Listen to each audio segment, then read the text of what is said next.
बिस्मिल्लाहिर्रहमानिर्रहीम, अस्सलाम वालेकुम। मैं हूं करामत मुग़ल और आप देख रहे हैं Saeed Baloch official YouTube channel. और मेरे साथ हैं सईद बलोच साहब। सईद बलोच साहब, मरीम नवाज़ से कमान ले ली गई थी, लंदन से फ़ोन खड़का नवाज शरीफ साहब का और उन्होंने कान खींचे अपने छोटे भाई के और भतीजे के कि मेरी बच्ची को अकेले छोड़ दिया और आप लाहौर में होते हुए मेरी वापसी के लिए राह हमवार नहीं कर रहे, को पब्लिक की राय जो है वो मेरे हक़ में नहीं कर रहे। फिर आज शहबाज शरीफ साहब मुतहरिक हुए, साबिक़ वज़ीर आज़म मुतहरिक हुए एक फ़ोन कॉल के बाद। उन्होंने आके कहा कि नवाज शरीफ वापस आ रहे हैं और वो आकर बदला नहीं लेंगे। तो जो नारा लगा था एहतसाब सब का, क्या उसको दफन कर दिया गया है? वैसे तो आपको पता है कि दफन कर ही दिया गया है। आपको भी लगता है कि अब नवाज शरीफ की वापसी बिल्कुल दिन चढ़े की तरह है कि बयान वापस ले लिया तो वापस आ जाएंगे? बहुत शुक्रिया करामत मुग़ल साहब, आप मेरे आज भी होस्ट बने हैं। देखें बात ये है कि शहबाज शरीफ साहब के ऊपर जो नवाज शरीफ साहब ने तकिया किया है ना, मुझे लगता है कि ये इनको महंगा पड़ेगा। अच्छा। और उसकी वजह क्या, आपको याद है कि जब मियां नवाज शरीफ साहब ने और मरीम ने लंदन से आना था तो शहबाज शरीफ साहब सारा लाहौर में रैली लेकर सारे लाहौर में इधर उधर घूमते फिरते रहते, एयरपोर्ट तक नहीं पहुंचे थे। रास्ता भूल गए थे सर। लाहौर में भी अगर ये रास्ता भूल सकते हैं तो फिर ये मैं कहता हूँ कि सीधी सड़क से भी ये नहीं जा सकते। शाहज़ेब खानज़ादा के शो में बताया नहीं था, हमारा प्लान ही नहीं था एयरपोर्ट जाने का। सर ये तो फिर मैं वही कह रहा हूँ, मैं वही कह रहा हूँ कि वो नून लीग को और ख़ास तौर पे नवाज शरीफ साहब को वट्टा अंदर से ही लगता है। वो जो हम पिछले दिनों धरने वाली बात कर रहे थे ना, तो उसमें भी हमने यही कहा था ना, लाहौर में तकरीब में खिताब करते हुए शहबाज शरीफ साहब वो पहले बंदे थे जिन्होंने वज़ीर कानून के इस्तीफ़े का मुतालबा किया था। और उसके बाद TLP को ये लाइन मिली थी और उन्होंने भी कहा था कि यस, वज़ीर कानून से इस्तीफ़ा होना चाहिए। और वो धरना लेके आए, फैज़ाबाद में बैठे, इनकी हुकूमत मफलूज हुई और रास्ते में सारा कौन लेके आ रहा था? ये इनकी हुकूमत थी। पूरे पंजाब से, आधे पंजाब से गुजर के आए थे ना, लाहौर से लेके इस्लामाबाद रावलपिंडी के सेंटर तक। तो कहने का मकसद ये है कि नवाज शरीफ साहब ने गलत खिलाड़ी के ऊपर दोबारा इन्हिसार किया और मुझे लग रहा है अगरचे वो उनके एस्टैब्लिशमेंट के बहुत करीब समझे जाते हैं, मैसेंजर हैं वो। सर ये गुड कॉप बैड कॉप वो तो हमें पता है कि दोनों भाई ये खेलते हैं, नून लीग की पॉलिसी रही है। लेकिन कहने का मकसद ये है कि जो भाई अपने बड़े भाई के लिए, अपनी भतीजी के लिए लाहौर में रैली निकालते हुए लाहौर एयरपोर्ट तक नहीं पहुंच सका था, आपको क्या लगता है वो अब ये इस इंतखाबी माहौल में तक तो पहुंच गया? सर बस यही बात है ना, वो मरियम ने गली में जलसा किया था, इन्होंने सड़क पे कर लिया। सर सड़क पे अब देखें कि हालात ऐसे हैं, आप पैसा दे के भी बंदा लेके आ सकते हैं। लेकिन मज़े की बात आपको बताऊं आज, जी पता नहीं किसी ने नोटिस किया कि नहीं की, सिर्फ सोलो शॉट आता रहा, सामने लोग हैं नहीं सर, यही बात है, यही बात है, कोई आइडिया, किसी को कोई आइडिया मीडिया ने दिखाया नहीं। उसकी वजह ये है कि सामने हो सकता है कि 100 बंदा भी ना खड़ा हो, ठीक है ना। तो आप देखें ना कि मरियम साहबा ये शादी हाल तक महदूद हो गई थी और 70-80 और 100-150 सर कन्वेंशन भी थे। तो ये PTI को करने देना कन्वेंशन, इनके बंदे कहाँ से आ जाते हैं? तो वही बात है ना, वही बात आपको कर रहा हूँ कि नवाज शरीफ साहब ने शहबाज शरीफ साहब के ऊपर तकिया करके गलत किया है। और माजी में इनके पास बहुत सारी ऐसी चीज़ें हैं कि PTI PMLN को नुकसान पार्टी के अंदर से पहुँचा। मुझे एक बात बताएं, जब ये इलेक्शन नज़दीक आ रहे हैं, ख्वाजा आसिफ साहब को क्या ज़रूरत पड़ती है कि वो कोई ना कोई ऐसा बयान शुरली दे छोड़ देते हैं जिसका जो बैकफायर करती है और उसका जो नुकसान होता है सियासी तौर पे वो नून लीग और नवाज शरीफ साहब को होता है। ये मतलब कोई बंदा इनसे पार्टी के अंदर इस बात के ऊपर सवाल पूछने को तैयार नहीं है कि भाई तुम क्यों इस तरह के बयान देते हो जिसका नुकसान पार्टी को या नवाज शरीफ के बयानियों को होता है। चलिए बयानियाँ तो है ही कोई नहीं ना, लेकिन कहने का मकसद ये है कि ये बात करने की क्या ज़रूरत है जी कि हमारी जनरल बाजवा साहब के साथ हमारा मामला जो है वो अप्रैल 2019 में और फिर और वज़ीर और फिर मार्च 2021 में हुआ। तो ये बात आप तो फिर वो जो इमरान खान साहब का बयानिया था कि ये साजिश इन्होंने मिल के वो घड़ी है, ये अदम एतमाद वाली, इसका मतलब है कि वो ठीक थे। आप तो खुद अपने मुंह से वो कर रहे हैं, सारी चीज़ों को एतराफ़ कर रहे हैं।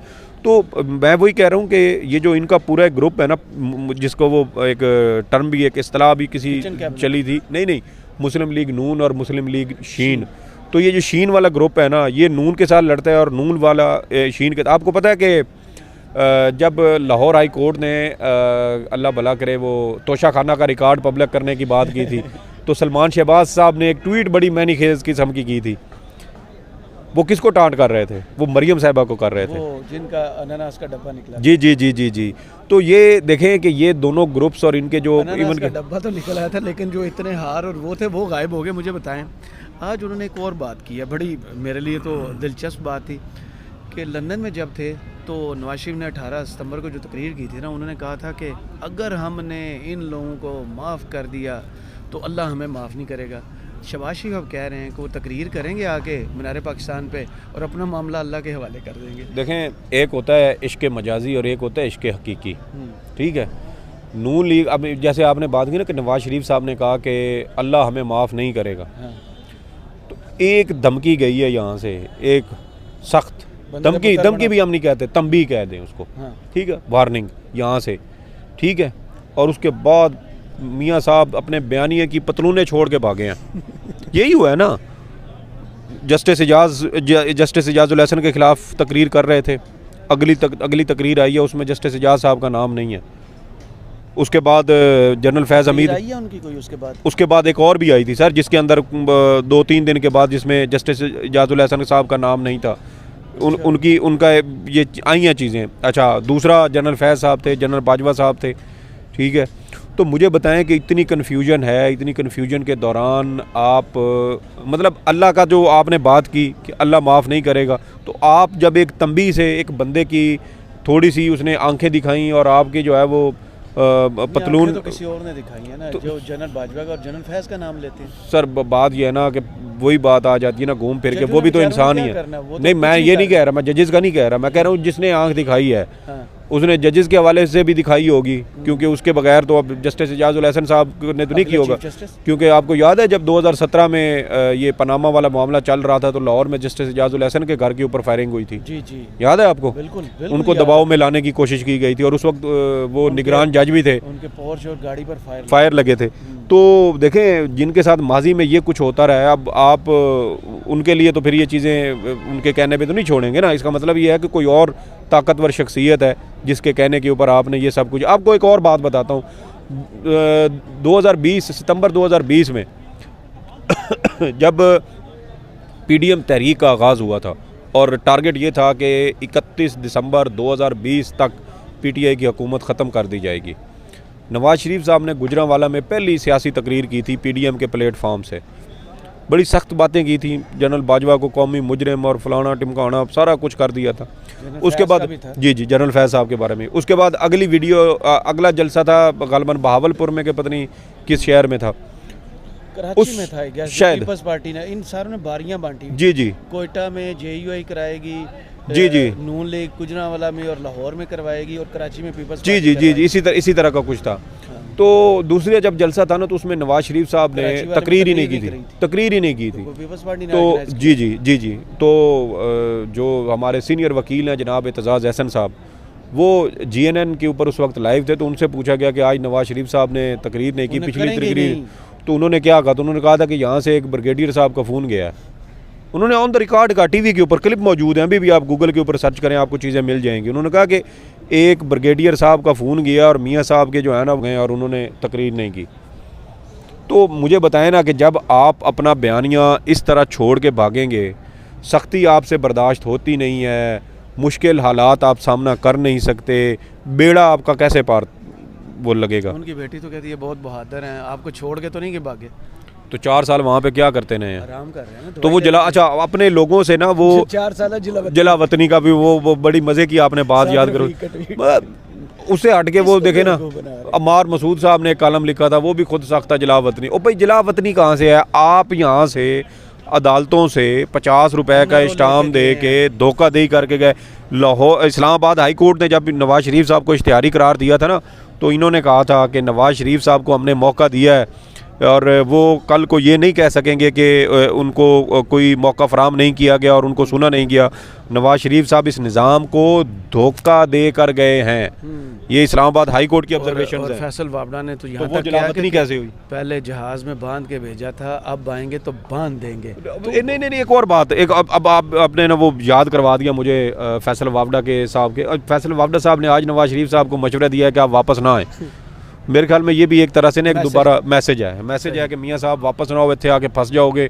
वैसे मुझे किसी ने ना गालबन प्लेटलेट्स भी नहीं अगस्त या सितंबर 2021 में किसी ने कहा था कि 2 लोगों को ना घेर के वापस लाया जाएगा। एक मेरे ख्याल में इसहाक डार साहब थे और दूसरे मियाँ साहब थे। अब इसहाक डार साहब भी वापस आ चुके हैं, मियाँ साहब भी वापस आ रहे हैं। तो आगे अल्लाह खैर करे कि क्या इनको वो घेर घूर के बहला फुसला के लाने का वो प्लान पूरा हो गया है, तो उसके बाद इनके साथ क्या होता है, क्योंकि बड़े मुश्किल हालात हैं। नैब तरामीम भी हैं और मुकदमात भी हैं और नवाज़ शरीफ साहब ने बयानियाँ भी बनाना है, जेल भी ये नहीं जाना चाहते और मोटरसाइकिल भी आवाम ख़रीदने को तैयार नहीं है। और सब कुछ जो इस वक्त जिसके हाथ में है उसका नाम कैदी नंबर 804 है, इस वक्त अडियाला जेल में कैद है, बैरक नंबर 2/3 है। तो देखें कि सब कुछ करने के 943, लेकिन हम पुराने लेके चलते हैं कैदी नंबर 804। तो अब देखना ये है कि वो कितना कुछ नून लीग उनसे छीन, लेकिन मुझे जो हम पहले भी कहते हैं नून लीग कुछ भी नहीं कर सकती। जितना कुछ इनके पास इस वक्त है ये भी इनके हाथ से रेत की तरह फिसल जाएगा। बहुत शुक्रिया सईद बलोच साहब आपके तजिए का। कमेंट्स बॉक्स में ज़रूर बताइएगा वीडियो कैसी लगी। इजाज़त दीजिए, अल्लाह हाफिज़।